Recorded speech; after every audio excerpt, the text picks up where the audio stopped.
Good morning. आज हम मुग़ल चित्र शैली के बारे में चर्चा करेंगे। इससे पूर्व के वीडियो में हमने मुग़ल चित्रों की विशेषताओं के बारे में विस्तार से चर्चा की थी। इस वीडियो में हम अकबर कालीन मुग़ल चित्र शैली के बारे में विस्तार से चर्चा करेंगे। अकबर का राज्यकाल 1556 ईस्वी से 1605 ईस्वी माना जाता है। अकबर सन 1556 ईस्वी में कुल 13 वर्ष की आयु में गद्दी पर बैठा। उसने जिस प्रकार सब धर्मों का समन्वय करके दीन ए इलाही का आरंभ किया, उसी प्रकार उसके समय के चित्रकारों ने कई शैलियों के समन्वय से एक नई शैली चलाई।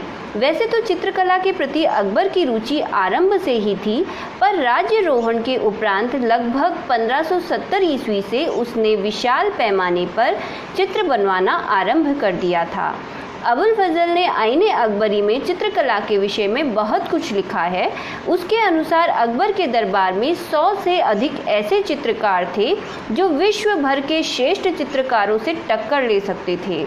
साधारण चित्रकारों की तो कोई गिनती ही ना थी। उसने लिखा है कि हिंदू चित्रकारों में भावना मुसलमानों से कहीं ऊंची होती है। अब हम अकबर कालीन कुछ महत्वपूर्ण मुग़ल चित्रकारों के बारे में चर्चा करेंगे। मीर सैयद अली जुदाई अकबर के दरबार का मीर मुसव्विर अर्थात मुख्य चित्रकार था। वह सफ़वी शैली या फ़ारसी ईरानी शैली का कुशल चित्रकार था। उसका जन्म 16वीं शताब्दी में फ़ारस के तब्रेज़ नामक नगर में हुआ था। उसके पिता सुल्तानिया के शाह के दरबार में मीर मुसव्विर यानी प्रधान चित्रकार थे। अतः किशोर अवस्था में ही मीर सैयद अली ने चित्रकला तथा लिपि लेखन, कला सुलेखन, लिपि या खते तोहर का उत्तम अभ्यास कर लिया था। काजी अहमद नामक लेखक ने 1593 ईस्वी में रचित अपने ग्रंथ में लिपिकारों की नामावली में मीर सैयद अली का नाम दिया है। अकबर के दरबार के प्रसिद्ध लेखक अबुल फजल ने अपने ग्रंथ आईने अकबरी में इनके पिता का नाम मीर मंसूर बताया है। 1547 ईस्वी में हुमायूं जब शाह तहमास्प के दरबार में फ़ारस पहुंचा तो उसकी भेंट यहाँ पर मीर सैयद अली से हुई और उसने मीर सैयद अली को अपने साथ भारत आने के लिए निमंत्रित किया, परंतु सैयद अली उस समय निर्वासित राजकुमार हुमायूं के साथ नहीं आया। परंतु जब इसी वर्ष हुमायूं ने अपने भाइयों को पराजित करके काबुल तथा कंधार पर अपना अधिकार कर लिया तो मीर सैयद अली तथा ख्वाजा अब्दुल समद कुछ समय पश्चात हुमायूं के संरक्षण में काबुल आ गए। ये कलाकार निश्चित रूप से 1550 ईस्वी तक काबुल आ गए थे। इन चित्रकारों ने काबुल में अमीर हमजा की दास्तान पर आधारित चित्रों का निर्माण आरंभ कर दिया था, जो अकबर के समय में पूर्ण हुआ। इस कार्य में अनेक हिंदू तथा मुसलमान चित्रकारों की सेवाएं भी ग्रहण की गई थी। मीर सैयद अली के बहुत कम चित्र ही आज प्राप्त हैं। इन चित्रों से उसकी प्रभावशाली सरल कला शैली का परिचय प्राप्त होता है और ये चित्र तब्रेज की ईरानी शैली के हैं। उसके चित्रों में आकृतियों आदि की व्यवस्था, संयोजन संतुलित और सुनियोजित है। उसके चित्रों में वातावरण आकर्षक और प्रकृति की सूक्ष्म अलंकारिक है, तथापि उसने बारीकी और सूक्ष्म चित्रण से आकृतियों आदि में वास्तविकता लाने की चेष्टा की है। उसने अपने चित्रों में दैनिक लोक जीवन से संबंधित विषयों का अंकन किया है। उसने राज से दरबारी जीवन की अपेक्षा नगर एवं ग्रामीण दृश्यों का चित्रण अधिक किया है। उसकी मानवाकृतियों की रचना बेहजाद शैली की है और आकृतियाँ लंबी, पतली तथा लता के समान लचकदार हैं। उसकी आकृतियों में गर्दन लंबी, पतली, सुराहीदार और चेहरे लंबे बनाए गए हैं। जब वह अकबर की दरबारी चित्रशाला में मीर मुसव्विर नियुक्त हुआ तो उसकी देखरेख में गुजराती तथा राजस्थानी चित्रकार काम करते थे। वह इन स्थानीय चित्रकारों से प्रभावित हुआ था। उसके प्रमुख चित्रों में गाय का वध करते जहाक, लैला के सम्मुख जंजीरों में बंधा मजनू, बहराम तथा गडरिया, मजनू का जन्म, जामीकृत हफ्त औरंग चित्रावली तथा पिता मंसूर का व्यक्ति चित्र है। हमजा नामा के प्रारंभिक चित्रों पर उसकी शैली का प्रभाव माना जाता है। इसी कारण मीर सैयद अली को मुग़ल कला शैली का जन्मदाता भी माना जाता है। ख्वाजा अब्दुस समद शिराजी। मीर सैयद अली के समान ख्वाजा अब्दुस समद शिराजी भी अकबर के दरबार का मीर मुसव्विर था। वह भारत में मुगल शैली की चित्रकला के जन्मदाताओं में मीर सैयद अली के समान ही एक था। आईने अकबरी में उसके संबंध में पर्याप्त उल्लेख प्राप्त होता है। आईने अकबरी के अनुसार उसकी मधुर एवं कोमल चित्रण शैली के कारण उसको शीरी कलम की उपाधि प्रदान की गई थी। उसका जन्म ईरान के प्रसिद्ध नगर शिराज में हुआ था। शिराज ईरान में अपनी कला और कलाकारों के लिए प्रसिद्ध था और शिराज नगर दूर दूर तक एक कला केंद्र के रूप में सुविख्यात था। ख्वाजा अब्दुस समद का पिता फारस के राज्यपाल के दरबार में मंत्री था। 1545 ईस्वी में जब हुमायूं फारस की राजधानी तब्रेज़ नगरी में था तो ख्वाजा अब्दुस समद उसके पास गया और उसने परिचय प्राप्त किया। हुमायूं ने उसे अपने साथ भारत चलने के लिए निमंत्रित किया, लेकिन उस समय वह उसके साथ नहीं आया। 1547 ईस्वी में हुमायूं की काबुल विजय के पश्चात 1549 ईस्वी में वह हुमायूं के आश्रय में काबुल कंधार में पहुंच गया। तैमूरनामा के अनुसार यहाँ पर स्वयं हुमायूं तथा किशोर शहजादे युवराज अकबर ने उससे चित्रकला की शिक्षा ग्रहण की। 1556 ईस्वी में अकबर ने अपने सिंहासनारोहण के पश्चात ख्वाजा अब्दुस समद को विशेष सम्मान दिया। इस समय से उसकी कला शैली में उत्तरोत्तर परिमार्जन, निखार और विकास आया। इसकी कृतियों में बाह्य रूपों के साथ साथ आंतरिक भावना तथा आत्मा मुखरित होने लगी। वह अकबर की चित्रशाला का प्रधान कला शिक्षक अर्थात उस्ताद मुसव्विर भी था और उसके शिष्य उत्तम कलाकार सिद्ध हुए। उसके शिष्यों में दसवंत उत्तम चित्रकार था। पर्सी ब्राउन की यह धारणा है कि हुमायूं के संरक्षण में अब्दुस समद ने मीर सैयद अली की दास्तान अमीर हमजा के चित्रों का निर्माण किया था। अब्दुस समद को केवल एक श्रेष्ठ चित्रकार ही नहीं समझता था, अपितु उसका दरबार में उच्च सम्मान था। अपने पिता हुमायूं का समकालीन तथा सहायक होने के कारण अकबर उसको आदर और सम्मान से रखता था। यद्यपि वह अकबर के दरबार में 400 मनसबदारी के पद पर नियुक्त किया गया था, परंतु उसका दरबार में सम्मान बहुत अधिक था। उसके पुत्र शरीफ को अकबर ने अपने पुत्र युवराज शहजादा सलीम का मदरसे के लिए साथी खानजद बना दिया था। 1576 ईस्वी में अकबर ने अब्दुस समद को फतेहपुर सीकरी स्थित अपनी टकसाल का अधिकारी बना दिया और सन 1584 ईस्वी में उसको मुल्तान के सूबे का दीवान बना दिया गया। अनुमानतः है अब्दुस समद का निधन 1585 ईस्वी के लगभग हुआ। वह दीन ए इलाही का अनुयायी था। अब्दुस समद अपनी सुलिपि के लिए बहुत प्रसिद्ध था, लेकिन चित्रकार के रूप में उसका अधिक महत्वपूर्ण योगदान है। उसने जो आरंभिक चित्र बनाए हैं उनकी शैली तब्रेज सफवी शैली है। अमीर हमजा चित्रावली के निर्माण के लिए अकबर ने जो 50 चित्रकार नियुक्त किए थे, उनका निर्देशन पहले मीर सैयद अली ने और बाद में ख्वाजा अब्दुस समद शिराजी ने किया था। दसवंत अबुल फजल ने आईने अकबरी में दसवंत का जो विवरण प्रस्तुत किया है, उससे ज्ञात होता है कि वह कहार का लड़का था। आरंभ में वह अकबर की फतेहपुर सीकरी स्थित दरबारी चित्रशाला में सेवक था और चित्रशाला के काम में दिलचस्पी के कारण दीवारों पर लिखाई का काम या बेल बूटे की लिखाई या चित्र बनाने का काम करता था। एक दिन उसको लिखाई करते देखकर सम्राट अकबर की कृपा दृष्टि उस पर पड़ी और सम्राट ने उसकी कला प्रतिभा को देखकर भली भांति जांच लिया और उसने दसवंत को ख्वाजा अब्दुस समद की देखरेख में चित्रकला के अभ्यास के लिए सौंप दिया। दसवंत कुछ समय में कला शिक्षा ग्रहण करके एक अद्वितीय चित्रकार के रूप में विकसित हो गया। दसवंत के जीवन के संबंध में अधिक विवरण प्राप्त नहीं है। अबुल फजल के अनुसार वह पागल हो गया था और उसने आत्महत्या कर ली थी। अनुमानतः दसवंत ने अमीर हमजा चित्रावली के भी कुछ चित्र बनाए हैं। उसने जो अन्य चित्र बनाए हैं उनमें से कुछ पर ही उसका नाम अंकित है। तैमूरनामा के एक चित्र की अनुकृति तथा रज़्मनामा के अनेक चित्रों पर उसका नाम अंकित है। उसके द्वारा बनाया हुआ एक चित्र राष्ट्रीय संग्रहालय नई दिल्ली में भी है, जिस पर उसके हस्ताक्षर अंकित हैं। जयपुर की रज़्मनामा वाली प्रति से उसकी श्रेष्ठ शैली का अनुमान लगाया जा सकता है। इस रज़्मनामा के 21 चित्रों पर दसवंत का नाम अंकित है, जिनका रचना काल 1584 ईस्वी अनुमानित है। उसके साथ काम करने वाले चित्रकारों में मिस्किन, सरवन तथा केसु का नाम विशेष है। दसवंत ने भारतीय वातावरण का कुशलता से चित्रण किया है।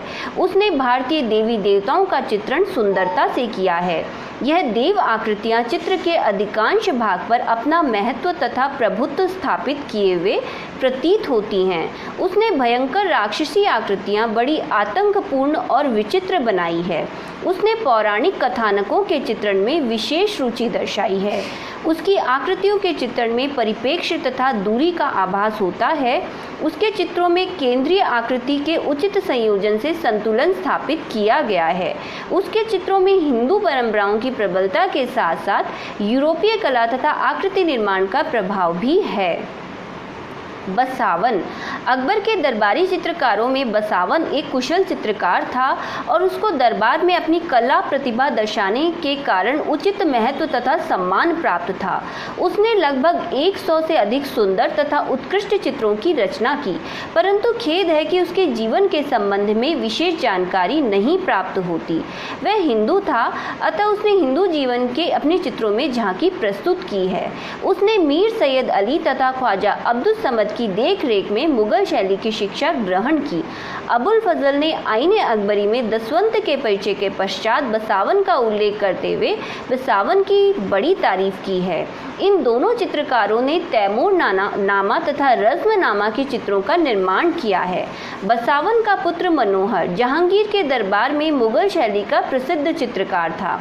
बसावन के चित्रों में बाहिस्तान जामी तथा जामी पर आधारित एक चित्र में शेख अबू अल कस्साब को एक दरवेश संत के दर्शन करते हुए अंकित किया गया है। यह दोनों व्यक्ति बातचीत करते हुए एक मंडप में चित्रित किए गए हैं। दरवेश शेख की बात को सुनते हुए अपनी सुई में धागा डालते हुए दर्शाया गया है। मंडप के विवरण सुंदरता से अंकित हैं और मंडप के अंकन में यूरोपीय परिप्रेक्ष्य का प्रयोग नहीं है। अग्रभूमि में गठीले तने वाला एक पुराना भारी घना वृक्ष चित्रित है। इन दोनों व्यक्तियों की मुखाकृतियों को बारीकी सूक्ष्मता से लिखा गया है और उनमें चरित्र चित्रण की यथार्थता झलकती है।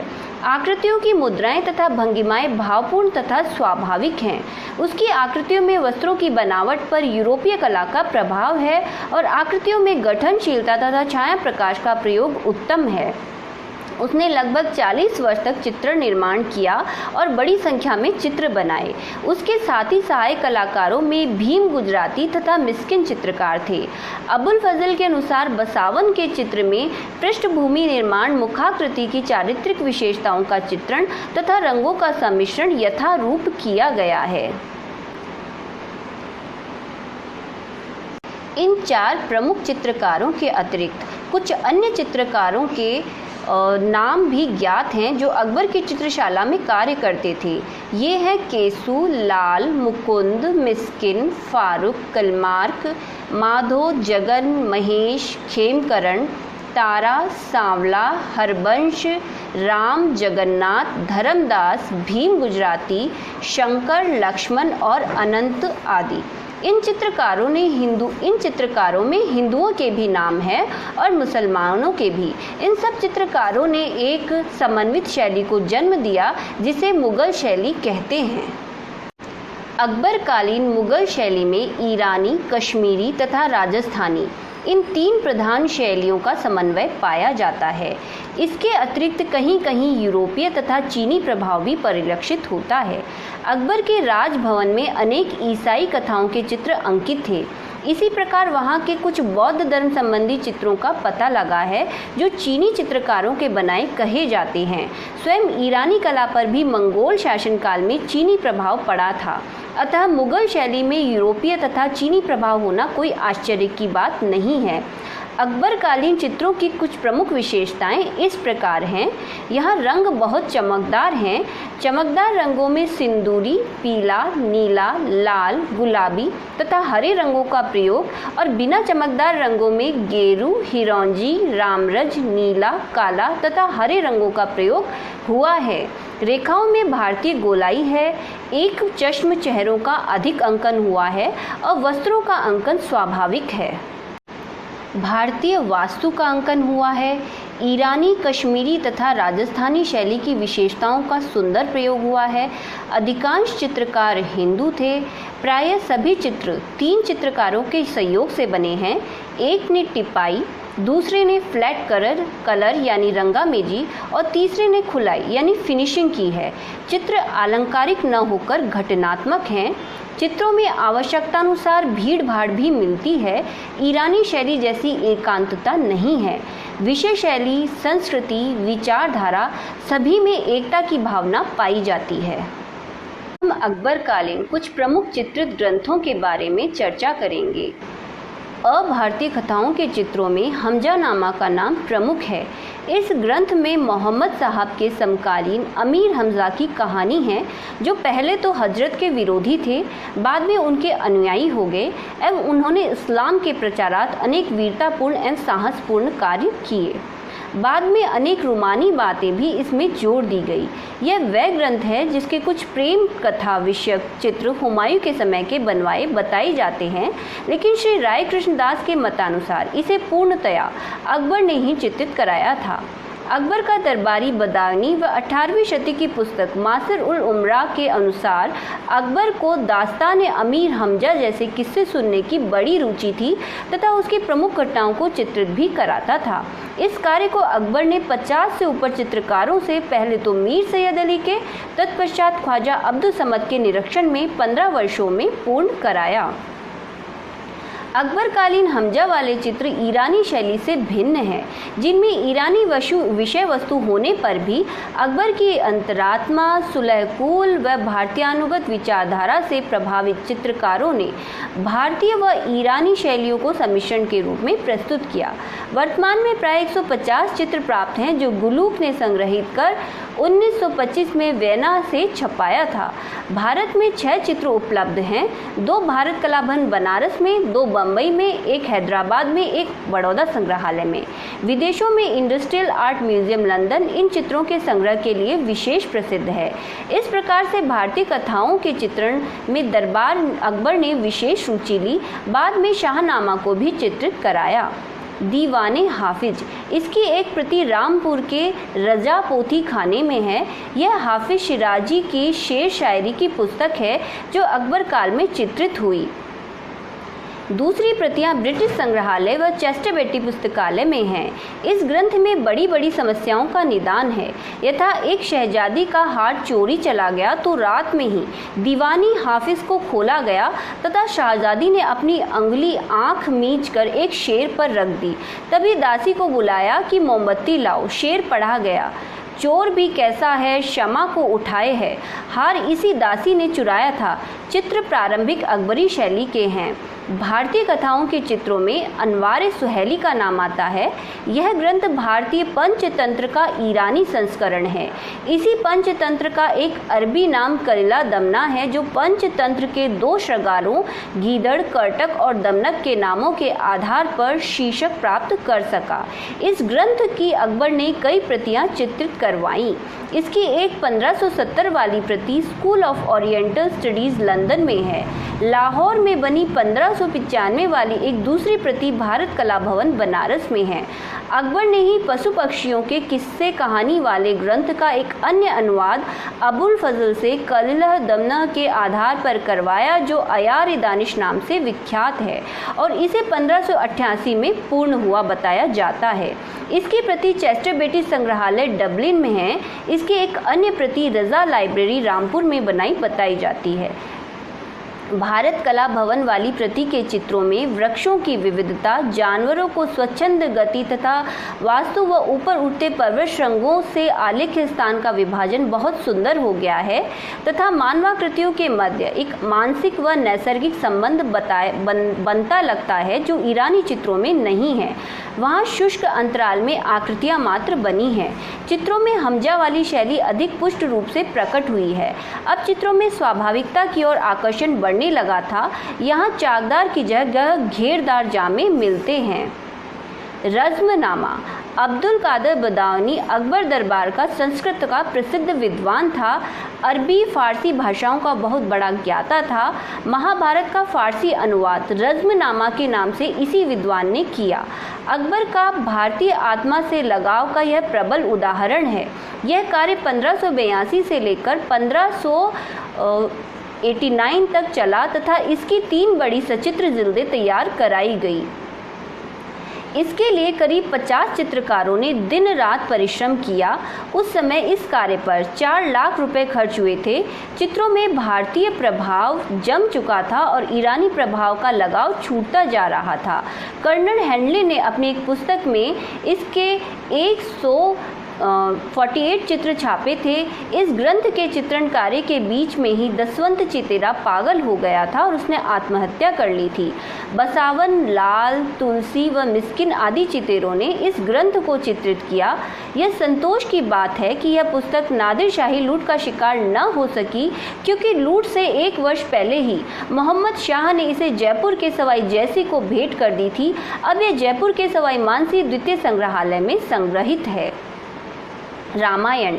इस ग्रंथ का 1588 में चित्रण कार्य समाप्त हुआ। यह भी जयपुर के सवाई मानसिंह द्वितीय वाले संग्रहालय में है। इसमें भी रज़्मनामा वाली शैली देखने को मिलती है। ऐतिहासिक चित्रों में तवारीखे खानदान तैमूरिया का नाम प्रमुख है। यह ग्रंथ अब खुदाबख्श ओरिएंटल लाइब्रेरी पटना में संग्रहित है। इसमें तैमूर वंश से लेकर अकबर के 1577 तक का चित्रण है। यह दसवंत ने तैयार की थी। अकबरनामा। इसके 117 चित्र विक्टोरिया एंड अल्बर्ट संग्रहालय लंदन वाली प्रति में है। यह अकबर काल की सर्वोत्तम प्रति है तथा 16वीं शती के अंतिम दशक की है। लघु चित्रों में अब यथार्थता अधिक उजागर होने लगी थी। सलीम का जन्म वाला चित्र सर्वश्रेष्ठ चित्र माना जाता है, जिसमें वस्तु के विभिन्न प्रयोगों से महल के बाहर दान बांटने वालों का प्रथम विभाजन, महल के अंदर प्रथम आलिंद में वादकों वाला दूसरा विभाजन, इसके ऊपर स्त्रियों का जमघट तथा सलीम के स्नान कराने वाला तीसरा विभाजन, चौथा विभाजन जच्चा माँ के कमरे से संबंधित, 5वें विभाजन में मोर गर्दन फुलाए छत पर बैठा है तथा छठे विभाजन में क्षितिज दिखाया है। इस प्रकार चितेरे ने चित्रतल का कुशलता से प्रयोग किया है। चित्रों की शैली प्रायः तैमूरनामा, जामिउत तवारीख, तारीख अल्फी वाली है। यहाँ चित्रों में अग्रभूमि ईरानी अलंकरण से मुक्त है। रणथंबोर किले की घेराबंदी वाला प्रसिद्ध चित्र भी इसी ग्रंथ का है। इसी ग्रंथ के 61 चित्र चेस्टरबेटी पुस्तकालय डबलिन में हैं। ये भी विक्टोरिया अल्बर्ट संग्रहालय वाले चित्रों के काल के बने लगते हैं। इन चित्रों में शैली की मृदुता अधिक है। बाबरनामा। तुर्की में इसका फारसी अनुवाद खान खाना ने किया, जिसकी एक प्रति अकबर को 1589 में भेंट में मिली। इसकी कई चित्रित प्रतियां तैयार की गईं। एक ब्रिटिश संग्रहालय में है। यह तिथि युक्त नहीं है, लेकिन लगभग 1585 तक चित्रित हुई होगी। इसमें युवा मंसूर के बनाए हुए भी पशुओं के सुंदर रेखांकन है। यह मंसूर जहांगीर काल का प्रसिद्ध चित्रकार बना।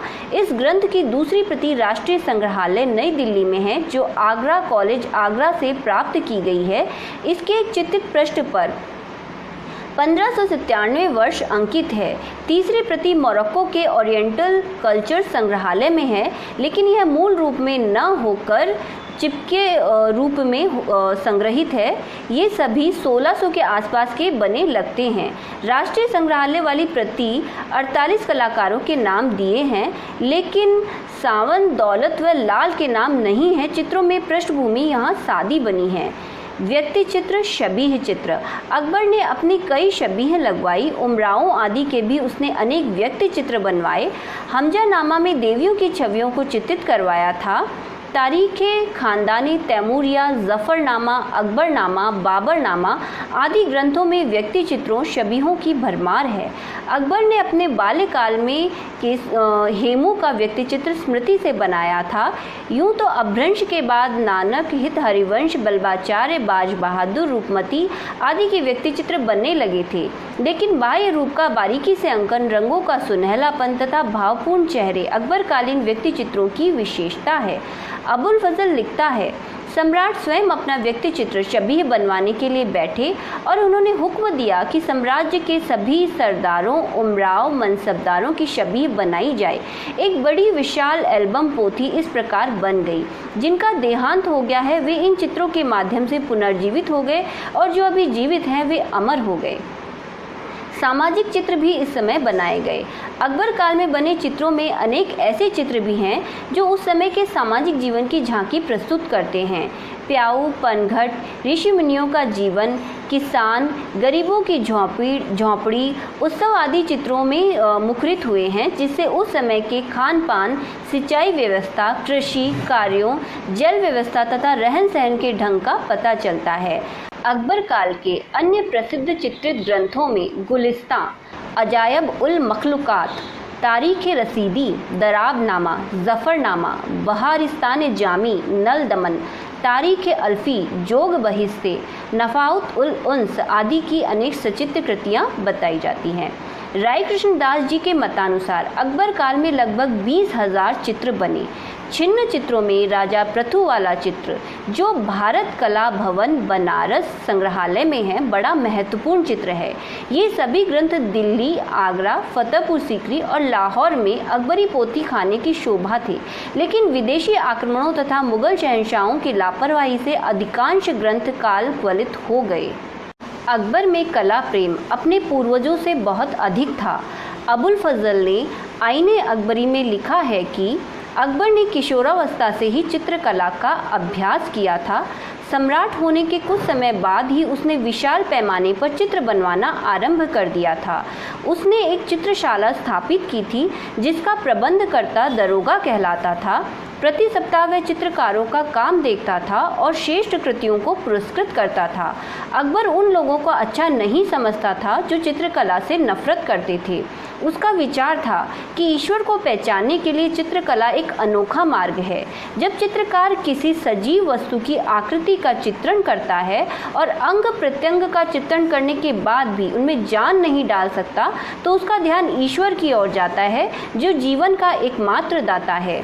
अकबर ने भारतीय तथा अभारतीय अनेक ग्रंथों को चित्रित करवाया। स्वयं अपने तथा साम्राज्य के अनेक अमीर उमराओं के व्यक्ति चित्र तैयार करवाए। उसके कितने ही चित्रकार बड़े बड़े ओहदों पर थे। चित्रकारों को प्रोत्साहन प्रदान करने के लिए उच्च पद तथा इनाम ही नहीं, बल्कि उपाधियां भी प्रदान की जाती थी। उसने अनेक चित्रकारों को नादिर उल मुल्क अर्थात देश का आश्चर्य तथा हुमायून शाही अर्थात राज्य का शुभ या मंगलमय की उपाधियों से विभूषित किया। इस वीडियो में हम इस टॉपिक पर यहीं तक चर्चा करेंगे। मुगल शैली के बारे में आगे चर्चा हम नेक्स्ट वीडियो में करेंगे। सो प्लीज़ इस YouTube चैनल को ज़रूर से सब्सक्राइब करें। Thank you.